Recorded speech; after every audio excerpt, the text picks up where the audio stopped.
সম্মানিত ভিউয়ার্স, আসসালামু আলাইকুম।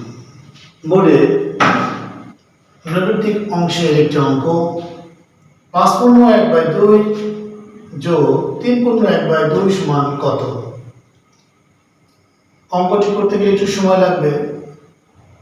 আমরা কিভাবে দ্রুত সমাধান করতে পারি? কোনটি অ্যান্সার হবে?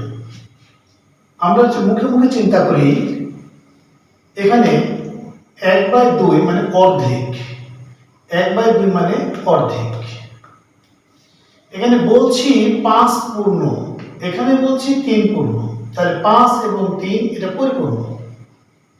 তাহলে পরিপূর্ণ আছে কত? 5 এবং 3 8, যেহেতু প্লাস দেওয়া আছে তাহলে 8 হচ্ছে পরিপূর্ণ। এখানে আছে অর্ধেক, এখানে আছে অর্ধেক, তাহলে 8 আর অর্ধেক অর্ধেক কয়টা হবে? একটা, তাহলে 9। এইভাবে আমরা নির্ণয় করতে পারি।